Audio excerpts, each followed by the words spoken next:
eza biso ba Congolais. Ezali ya biso nyonso. C'est ça pour la biso ba Congolais.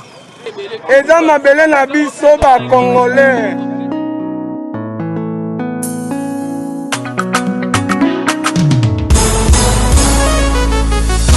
Yabiso yo yo yo, yabiso yo yo yo, yabiso yo yo yo, moko yo Congo, besi ya mwana sobeta masolo ya mboka na biso.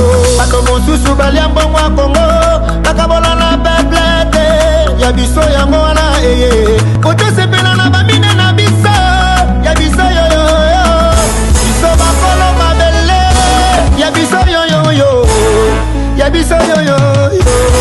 Yabiso yo yo yo, moko yo Congo.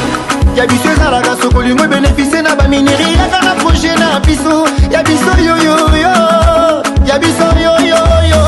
Mosusu babosana na bango, kemboka oyo yabiso. Bamineri pi yabiso yabala oyo tokoka bala biso nyonso elongo. Peuple congolais, yabiso yo yo yo, yabiso yo yo yo.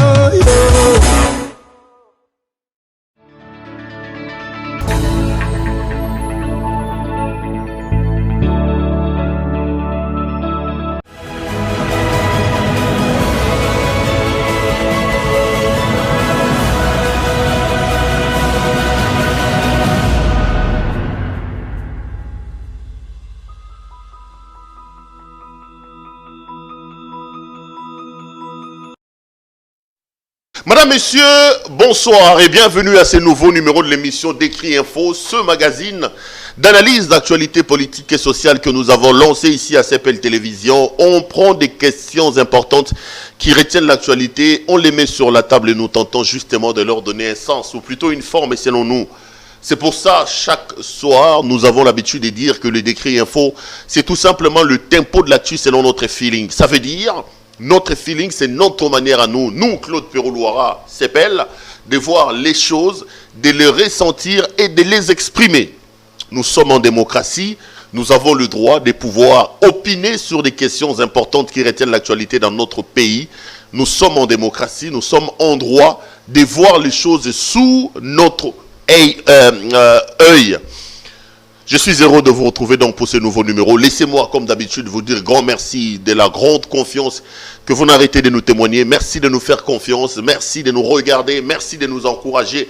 Merci également à vous de nous critiquer. On reçoit beaucoup de critiques. On reçoit beaucoup de remarques. Ça nous touche au cœur. Ça nous démontre effectivement que vous nous portez vraiment dans votre cœur. J'ai saisi également l'occasion pour dire grand merci à nos partenaires, ceux qui nous ont fait confiance. La boutique La Londoloise de Judith Londolé-Betoko. J'ai toujours dit, si vous êtes un homme, vous voulez vous habiller de manière chic, l'habillement homme a désormais une adresse. Faites un tour chez La Londoloise, vous allez vous habiller de manière extraordinaire et les gens vont vous aimer. Si vous aimez, vous pouvez donc passer vos commandes en appelant au numéro que vous avez vu sur son spot publicitaire. Et elle se fera le réel plaisir de répondre à vos commandes. Merci également à la campagne Abisso. Vous aussi, si vous avez un produit, un message que vous voulez vulgariser dans le cadre du marketing, n'hésitez pas à nous contacter au numéro que vous voyez au bas de votre petit écran. Nous, on fera aussi de notre mieux pour qu'on discute ensemble, qu'on trouve une solution pour vous permettre d'atteindre plusieurs personnes. Je suis heureux d'être là avec vous. Et vous avez vu dans le thème, je voudrais qu'on réfléchisse un peu aujourd'hui sur l'équation qui attend M. Félix-Antoine Tshisekedi dans le cadre de l'attribution des postes, des responsabilités dans la Union sacrée. Mais avant ça, si vous êtes un habitué de cette émission, vous savez que nous ne commençons jamais nos décrits infos sans pour autant dire un mot par rapport à la situation sécuritaire dans notre pays. À Beni, à Butembo, à Goma, à Bukavu, je parle des Grands Kivu, je parle des Lituri, où la situation sécuritaire est volatile. Il vous souviendra ici que j'avais dit que chaque Congolais, dans tout le coin du monde, partout où vous êtes, chers amis, et il faut à un moment donné que nous soyons, un peu comme le disait Kennedy, capables de nous poser la question, non pas ce que le Congo a fait pour nous, mais posons-nous la question de savoir ce que nous avons fait pour le Congo. Parce que ce que le Congo fera pour nous est une conséquence de ce que nous, on aura préalablement fait pour le Congo.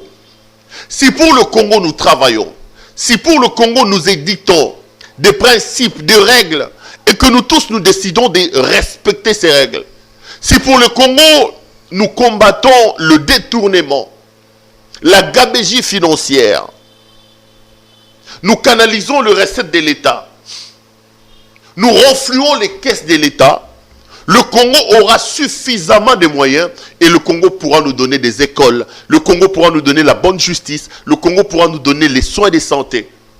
Avant que le Congo fasse quelque chose pour nous, nous devons d'abord faire quelque chose pour le Congo.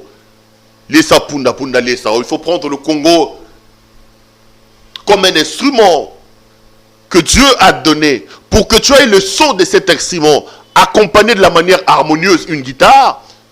Il faut régler ça va réglage qu'il faille. Notre responsabilité comme peuple est celui-là et celle-là plutôt. Alors les amis, travaillons pour le Congo, travaillons pour ce pays. Moi j'ai dit que partout où vous êtes, quel que soit le travail que vous faites, pensez toujours à votre pays. On peut être en train de prendre des McDo à ce moment ici, hamburger, je ne sais pas moi, partout où vous êtes, mais je sais que votre cœur bat pour le Congo. On est mieux que chez soi. Votre cœur bat pour le Congo et nous devons travailler pour le Congo. Moi je suis journaliste, mon outil de travail c'est ma caméra, mon outil de travail c'est le micro. Je mets en contribution ma voix, je mets en contribution ma caméra et mon micro pour jouer les lanceurs d'alerte et dire au monde entier que ce qui se passe dans mon pays est inacceptable. Dire au monde entier que ça tue chez moi, ça viole chez moi, ça massacre chez moi, curieusement en toute impunité et en silence. Je refuse d'une certaine manière de rester calme et silencieux pour ne pas culpabiliser ma pensée, pour ne pas aider, pour ne pas être complice de ce massacre à grande échelle qui se passe dans mon pays en toute impunité et en silence. Je dénonce ici l'insécurité dans le Kivu. Je dénonce ici l'insécurité en Ituri. Les ADF qui tuent chez moi, qui violent nos mamans, qui violent nos enfants, nos filles. Je dénonce ces choses. Une manière pour moi d'exprimer ma compassion, mon attachement et mon amour, non seulement à mon pays, mais aussi et surtout à nos compatriotes qui vivent des situations assez dramatiques dans cette partie de mon pays. J'ai toujours dit, j'ai toujours exprimé mon étonnement et ma surprise quand je vois l'inconscience dans laquelle la plupart de nous, on est plongé. Quand je vois l'insouciance de ces hommes politiques qui sont derrière les postes, qui cherchent le positionnement, oublions l'essentiel. L'essentiel, c'est le Congo. Le Congo est le seul bien en commun que nous avons. Le Congo est le seul héritage que Dieu nous a légué, que Dieu nous a donné. Nous aussi, nous avons la responsabilité de travailler, de protéger ce pays afin de le léguer à nos enfants. C'est ça notre responsabilité, les amis. Ici, je voudrais d'abord et avant tout lancer un appel pathétique à son Excellence, Monsieur le Président de la République. Monsieur Félix Antoine Tshisekedi Tshilombo. Monsieur le Président, le monde vous regarde. Monsieur le Président, les Congolais vous regardent. Aujourd'hui, vous avez le Sénat. Vous aurez le Sénat. Vous avez l'Assemblée nationale. Vous avez le gouvernement. Et par-dessus tout, vous êtes président de l'Union africaine. Kabila n'est plus là, Monsieur le Président. Quel argument on va donner dans 2 ans pour justifier le fait que, malgré toutes ces possibilités, l'Est de la RDC, notre pays n'a pas recouvré sa paix? Est-ce que c'est encore le ministre Kabila qui va bloquer le financement? Est-ce que je sais qu'il y a d'autres priorités, des impératifs que je ne connais pas. Et je ne doute pas une seule seconde de votre détermination à ramener la paix et la sécurité. Mais aujourd'hui, que nous n'avons plus de bouc émissaire, nous devons travailler, Monsieur le Président. Souffrez que je vous parle, Monsieur le Président. Et vous, les fanatiques, les militants du parti du président, ne me tenez pas à rigueur. C'est M. Félix Antoine Tshisekedi qui est président de la République. Il a prêté serment pour protéger les Congolais. Je sais qu'il ne dort pas. Il réfléchit pour comment ramener la paix. Mais aussi longtemps que la paix ne sera pas effective, quand un Congolais, un citoyen congolais comme moi, veut lancer un SOS, quoi de plus normal que c'est de s'adresser à son président de la République. Et aujourd'hui, le président de la République, c'est M. Félix Antoine Tshisekedi Tshilombo. J'en appelle ici au commandant suprême des forces armées. J'en appelle ici au commandant suprême de la police nationale congolaise. J'en appelle ici à son excellence, Monsieur le Président de la République, ancien candidat président, qui nous a dit qu'il est arrivé dans l'Est et il a vu la souffrance dans laquelle baignaient nos compatriotes. J'aime rappeler cette chose, cette interview. Le président avait dit, je me suis posé la question, comment on peut être fier d'être président des gens qui vivent dans cette situation? Mais ça fait 2 ans qu'il est là. Ça fait 2 ans qu'il est là. Le problème aujourd'hui, ce ne sont pas des postes. Le problème aujourd'hui, c'est de rencontrer les besoins primaires de la population. L'État doit remplir ses missions régaliennes. Et dans les missions régaliennes de l'État, le plus importante, c'est la sécurité de ses citoyens, la sécurité des frontières. L'État doit assurer la sécurité à ses citoyens. C'est extrêmement important. C'est important, il faut absolument le faire. Et je rappelle ici mes postulats que je pose chaque matin. J'ai dit 2 choses majeures que nous devons faire dans le cadre de la paix dans notre pays. La première des choses, alors, la chose la plus primordiale, c'est de travailler pour avoir une armée républicaine, une armée professionnelle, une armée équipée. Les Congolais vaillants qui aiment leur pays sont nombreux. Mais ils sont mis dans quelles conditions? Ils travaillent dans quelles conditions? Sont-ils payés? Non. Leur argent est détourné dans des pipelines ici, au niveau des autorités.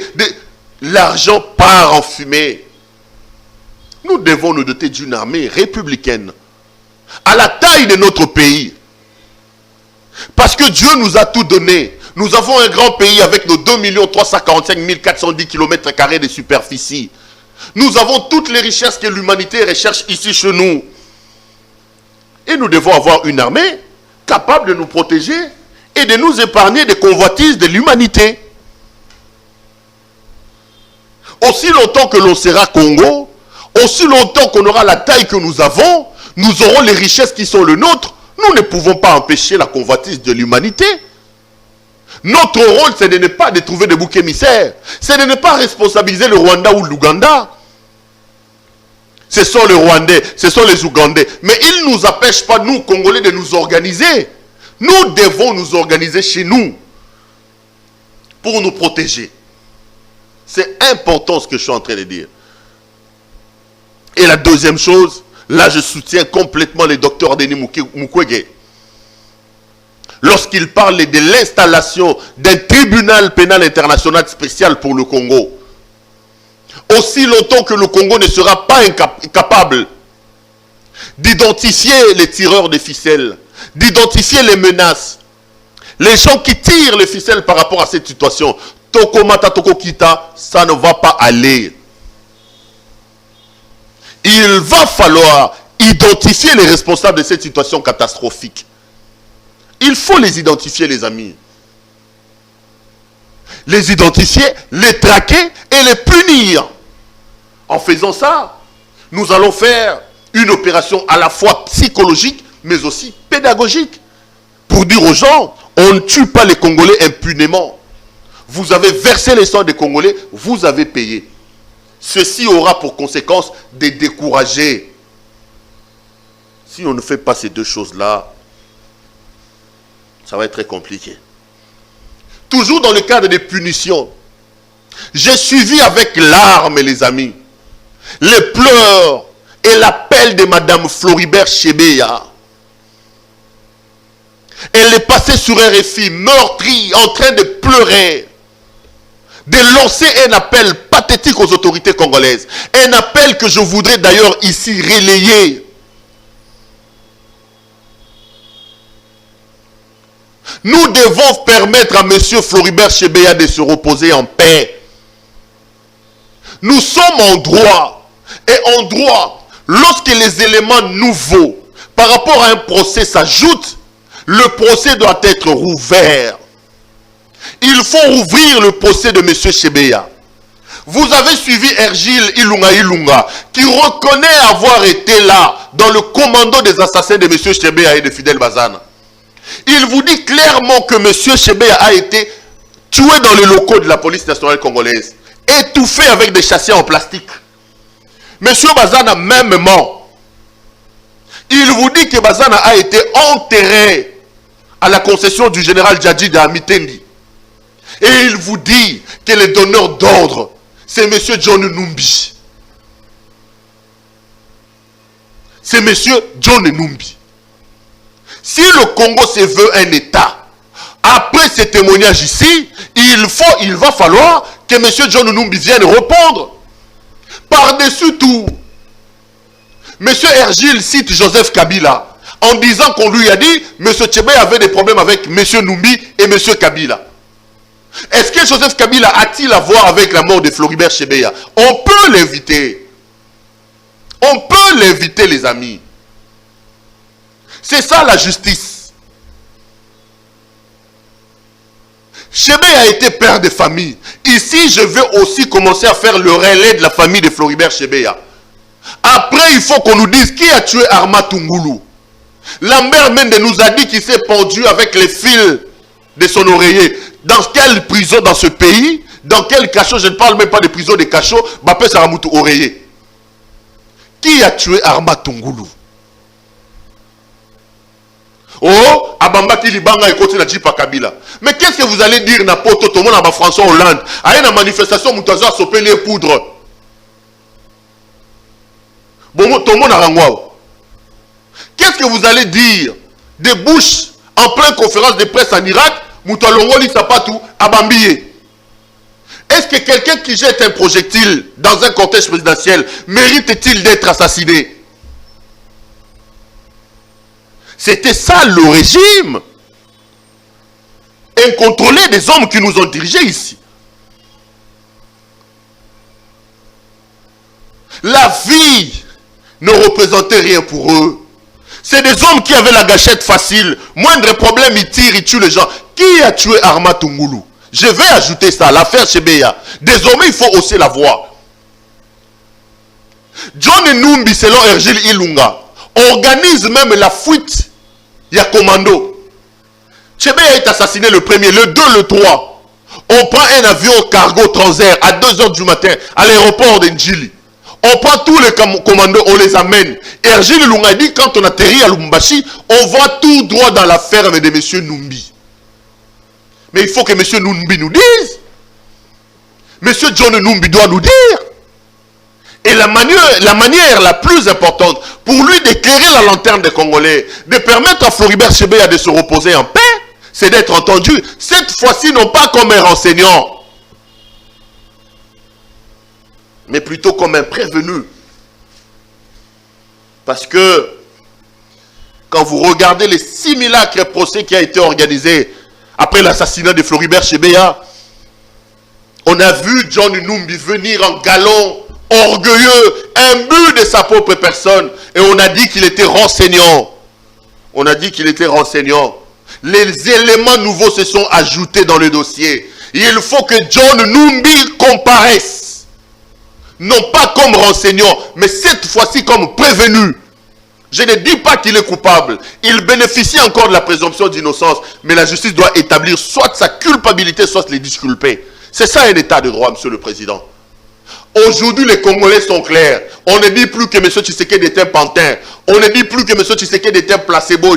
Non. Tshisekedi Félix Tshilombo est véritablement président de la République. La preuve est là, il dit qu'à peine dehors. On n'appelle pas le président à interférer. sur le bon déroulement de la justice. Mais le président de la République a comme première institution, garant du bon fonctionnement des institutions, premier magistrat, peut donner l'impulsion pour arrêter l'injustice. Le président peut donner une impulsion.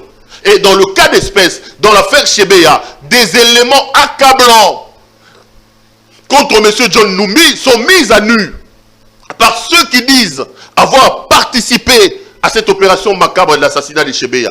Pour la femme de Chebeya, pour les enfants de Chebeya, pour la mémoire de Chebeya et de Bazana, Numbi ne doit pas être assis confortablement à ce moment ici. Il faut que la justice congolaise ouvre un nouveau dossier, qu'on nous dise Numbi est-il innocent ou Numbi est véritablement coupable comme Ergil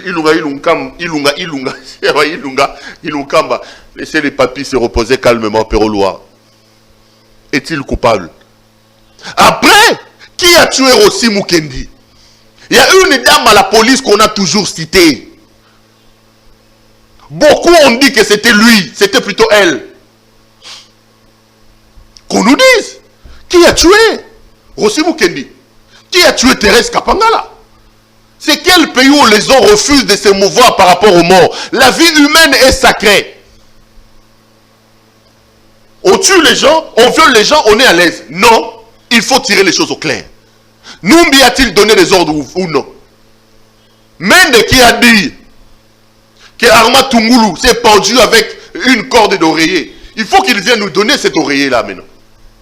C'est ça l'état des droits. Monsieur le Président, n'oubliez pas que la plupart de nos martyrs, des martyrs pour la démocratie, travaillez avec votre père, travaillez avec vous-même. Si vous êtes président de la République aujourd'hui, c'est seulement parce que Fidel Bazana ou je ne sais pas moi, Rossi Mukendi et les autres ont versé de leur sang. Ne laissons pas leurs crimes impunis. Ne laissons pas leurs crimes impunis. Les amis, je voudrais qu'on réfléchisse aujourd'hui sur les grands enjeux politiques qui se pointent à l'horizon. Tshisekedi a fait tomber Ilunga Ilunkamba. Tshisekedi a fait tomber Janine Mabunda. Tshisekedi vient de faire tomber Alexis Thambwe Mwamba. Il faut entrer maintenant, faire tomber les assemblées provinciales et les gouvernements. Les gouverneurs ici, les kabylistes doivent partir. Laisser l'Union sacrée libre, travailler pour la République. Je ne suis pas d'accord sur certains faits. Par exemple, ce qui s'est passé à l'Assemblée nationale. Vous savez les amis, ce qui est mal est mal, quel que soit ce qu'il est fait. C'est vrai qu'aujourd'hui l'Union sacrée a la majorité. Mais la procédure utilisée par M. Mbosso pour devenir président de la République, écartant les autres candidats, je ne suis pas d'accord. Je ne suis pas en train de remuer sur la plaie. Il va falloir que nous nous réconcilions avec notre histoire pour avancer. Lorsque pour déclarer les appartenances à l'opposition ou à la majorité, au sein de la majorité, au sein de l'Assemblée nationale, Mbosso a obtenu un arrêt de la Cour constitutionnelle. J'ai déjà longuement parlé de cet arrêt-là. La Cour constitutionnelle a consacré la non-impérativité. Il a dit que le mandat des députés était non impératif. Moi, je pensais que le mandat n'est pas impératif, c'était par rapport au vote. Mais après, le même article a été exploité pour dire que le député est un homme libre. Il peut déclarer son appartenance comme il veut à toute indépendance. Mais le même article a été utilisé par M. Jean Kimbunda, par exemple, pour postuler contre M. Mbosso. Vous connaissez ma position là-dessus. Vous connaissez que Kabila, c'est un homme qui a détruit le pays. Moi, je peux être content, comme Alexis Thambwe Mwamba. J'ai dit, j'ai été heureux, même si on violait les droits de Thambwe Mwamba. Mais revenons sur ce que je suis en train de dire. Maintenant, M. Jean Kimbunda et les autres se présentent en indépendants. Il ne faut pas profiter de l'arrêt constitutionnel seulement lorsque il donne raison aux députés d'aller comme indépendants à l'Union sacrée. Maintenant que les mêmes députés viennent aussi en indépendant, on dit non, on applique l'article 26 du règlement intérieur. Non. La loi est impersonnelle. La loi ne doit pas s'appliquer de manière sélective. Moi, ce qui m'a encore ahuri, aujourd'hui ou hier, j'étais en train de suivre une interview de M. Mbosso. Non, j'avais reçu... hier, vous avez suivi ici Médard Kankolongo qui nous rappelle. Non, ce n'était pas Médard Kankolongo. Je vais retrouver la personne. Lorsqu'on pose la question à M. Mbosso, en lui disant, écoutez, mais vous avez écarté M. Jean Kimbunda.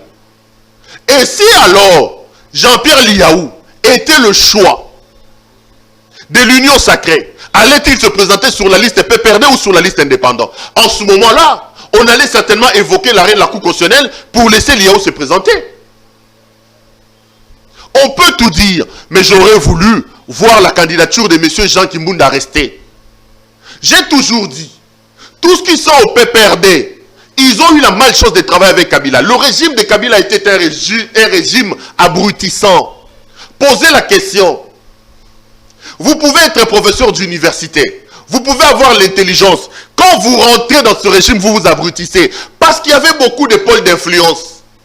D'abord, il fallait avoir des parapluies. Il fallait satisfaire Dada, Teli. Donc on a intérêt à Zoé, on a intérêt à Lumanu, on a intérêt à Mouilania. C'était compliqué. Les bonnes volontés s'effritaient à cause de ces choses-là. Et Kabila, lui, ne s'occupait pas de ça. C'est comme ça qu'il nous a amené Kimbouta ici, qui a détruit la ville. C'est comme ça qu'il nous a amené finalement Jatini Ngobila. Mais Kimbunda, Jean, on peut quand même tirer le chapeau lorsqu'il a été gouverneur de la ville de Kinshasa. On avait l'impression que la ville était effectivement gouvernée. J'aurais bien voulu qu'on lui laisse la liberté de compétir en toute indépendance avec M. Mbosso. Comme ils ont la majorité, que ça soit de manière légale. Si Mbosso allait gagner, qu'il gagne. Mais s'organiser astucieusement pour écarter les autres candidats, moi ça me reste encore au niveau de la gorge. Là n'était pas les débats. J'en viens à mon débat. Maintenant que tout a été fait, je me demande qu'est-ce que le président de la République attend pour nommer le Premier ministre. Les amis, n'oublions pas que Kabila a laissé ce pays dans une sorte de fossé. Le mal dans lequel on est plongé est tellement profond. Je suis curieux de voir la lassitude aussitôt, ou plutôt le calme dans lequel les gens sont. N'oubliez pas que depuis le mois d'octobre, le pays ne fonctionne pas. Félix Tshisekedi a suspendu les conseils des ministres. On vient de suspendre l'émission. Le Grand Congo, malade, alité tel que Kabila l'a laissé, rien ne tourne. Je me pose toujours la question. Qu'est-ce que les Blancs font? On nomme aujourd'hui un président, demain il a son Premier ministre, le Premier ministre est nommé aujourd'hui, 3 jours après il a son gouvernement. Là maintenant ils sont dans des tractations. Je ne sais pas, avant de créer l'union sacrée, est-ce qu'on n'avait pas réfléchi sur le profil des hommes? Ça commence à nous prendre du temps. Monsieur le Président de la République, le temps n'est pas votre allié. Ne vous laissez pas distraire par les gens ici. Le temps n'est pas votre allié. Depuis plus de 2 ans que vous êtes là, vous l'avez reconnu vous-même, votre bilan n'est pas élogieux. Il faut rattraper tout le temps perdu avec les Kabila ici. Qu'est-ce qu'on attend pour nommer le Premier ministre? Qu'est-ce qu'on attend? Le pays ne doit pas être suspendu. Je vous rappelle, M. Tshisekedi signe la remise des reprises avec Kabila au mois de janvier. Le Premier ministre est nommé, je crois, entre juin ou juillet. Et le gouvernement est nommé au mois de septembre. Entre-temps, Kamere profite pour devenir ordonnateur délégué. Kamere profite pour donner l'argent à Djamal. Parce qu'il n'y avait pas de gouvernement. Pendant 7 mois, on est dans des tractations. Allons-nous revivre la même chose? Monsieur le Président, le temps n'est pas votre allié. Le pays doit fonctionner. Ne faisons pas ce que Kabila a fait. Ne faisons pas du Kabila sans Kabila. Mais le plus important, il faut rappeler à son Excellence, Monsieur le Président de la République, qu'il y a des gens qui ne doivent pas se retrouver à ce gouvernement-là, ne fût-ce que pour l'image. Renouveler les gens. On nous a dit ici que le FCC cache Bangono sur la côte, c'est pas grave. Ce sont des Congolais. Qu'est-ce que la mère Mende Omalanga viendra faire à ce gouvernement? Vous pensez que les Congolais seront contents, après la rupture de M. Kabila, de revoir la mère Mende au gouvernement? S'il a un poids, Thierry Mosenepo est là. Changeons de visage. Donnez un ministère à M. Thierry Mosenepo. M. Mende, Bossali Mingi Papa. J'ai vu Steve Mbikai. Si seulement la honte pouvait tuer les gens. Mbikai est plus Kabili, plus Tshisekedi que Tshisekedi lui-même. Mbikai est devenu plus chanteur de Tshisekedi que Jean-Marc Kabound, qu'Augustin Kabouya. C'est quoi ça? Je ne comprends rien. J'étais ici hier avec Célé Kanangila qui disait les Steve Mbikai sont des gens qui sont nés après la honte. Donc, son essai Botami et Salim Akambunango, donc il n'a rien à voir avec la honte. Aïe bien moti. C'est pas moi, c'est Célé qui a dit ça. Sur ce plateau. Et je lui ai donné raison. Il dit, il parle un français décomplexé. Eh bien, vous savez, l'union sacrée, je serai cofondateur. Monsieur Mbikai, vous voulez tromper qui? Vous voulez tromper qui? Aujourd'hui, il se bat encore pour entrer au gouvernement. À l'Assemblée nationale, Bahati Lukwebo nous a dit dans une conférence de presse qu'il a laissé sa femme. Dans son français là, que Selem Kanangi l'a qualifie de français complexé, un mauvais français. Sois naturel, il faut être naturel. Les consultations, oh, papa. Il est plus tshisekediste que Kabound aujourd'hui. Monsieur le Président, pas Monsieur Steve Mbikai. Les Congolais ont soif de voir du renouveau. Nous avons besoin d'autres personnes. Laissez Steve Mbikai un peu à côté. Je vois des gens comme Jean-Lucien Boussa en train de monter. Est-ce que vous pensez vraiment qu'aujourd'hui, nous devons avoir un gouvernement avec Jean-Lucien Boussa? Opposant. Dynamique. Rassemblement. Tchou Edem Kodjo. Tchoubou a Tchoubi Akei. Il va au gouvernement d'Edem Kodjo. À côté FCC. À côté Boy. Ils sont que Kabila est anéanti. Il écrit une longue lettre. À l'Assemblée nationale, son suppléant c'est son fils. Le rapporteur que vous voyez là à l'Assemblée nationale, il s'appelle Boussa. C'est le fils de Jean-Lucien Boussa. Demandez à qui est son suppléant au Sénat. Allez voir qui est son suppléant au Sénat. Demandez qui est son suppléant comme à l'Assemblée provinciale. Donc, dans le parti de Jean-Lucien Boussa, il n'y a pas de Congolais compétents. Papa ministre, fils député national, tel autre sénateur.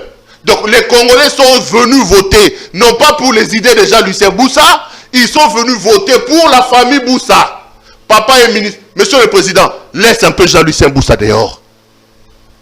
Et c'est des gens comme ça qui parlent. Non. Jean-Lucien Boussa doit se reposer.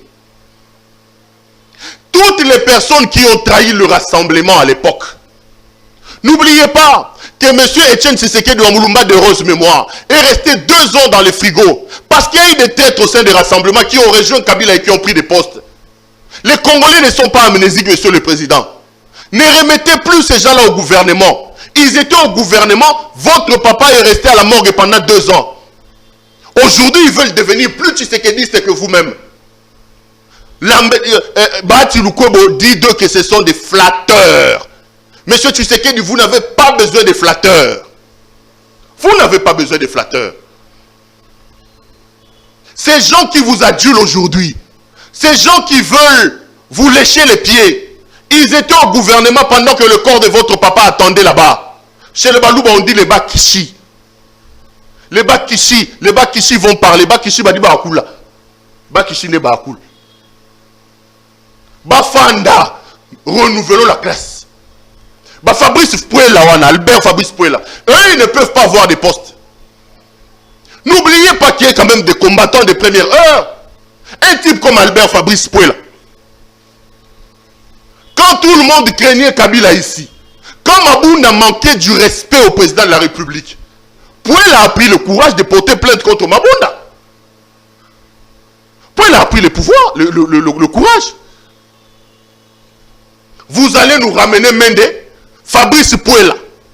C'est lui, d'une certaine manière, qui a lancé l'action de lutte pour l'anéantissement de Kabila, en osant porter plainte contre Mabounda. Vous allez dire que Pouel, lui, ne peut pas entrer au gouvernement. Parce que Mende doit revenir. Parce que Boussa doit revenir.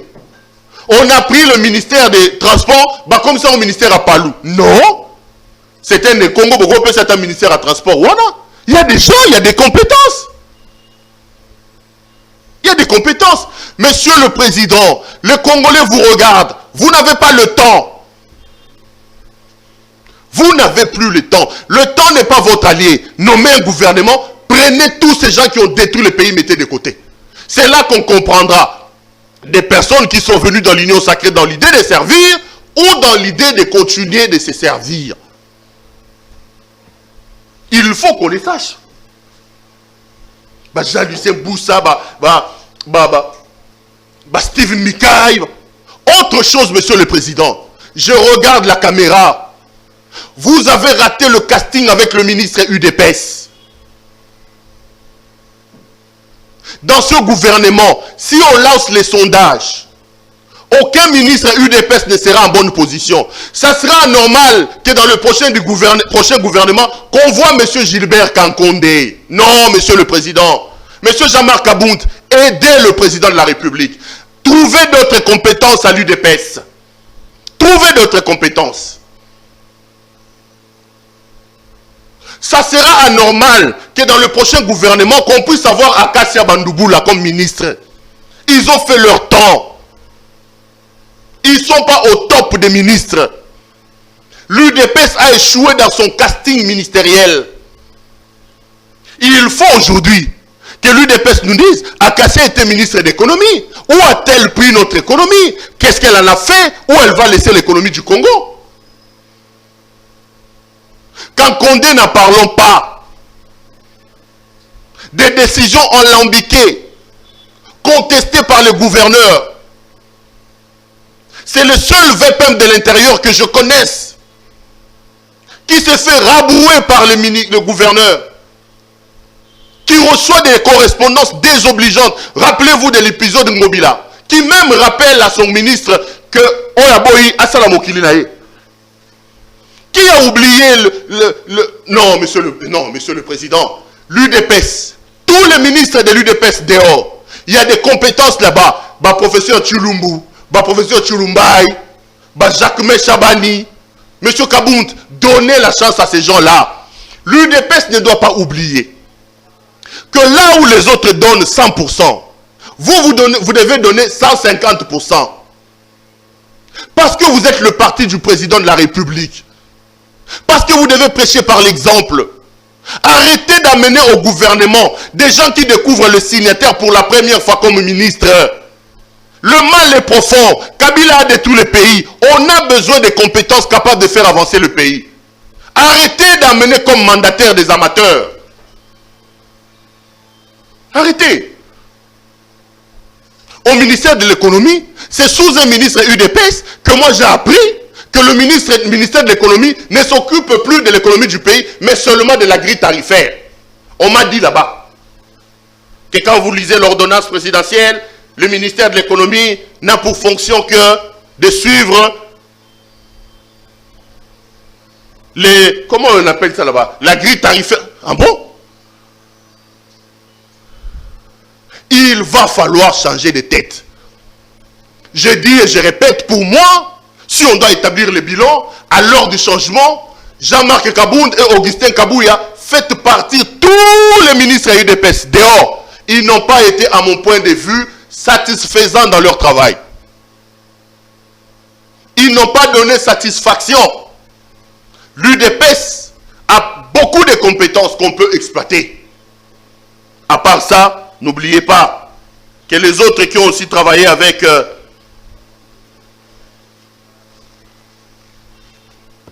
nos amis du FCC, les Mende et les autres ne doivent pas revenir. Le Congo est grand, le Congo a des compétences qu'il va falloir exploiter à tous les niveaux. C'est important ce que je suis en train de dire.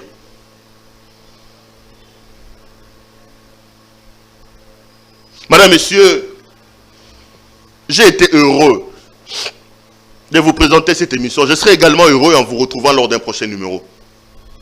Narubanoya Osa a un point de vue.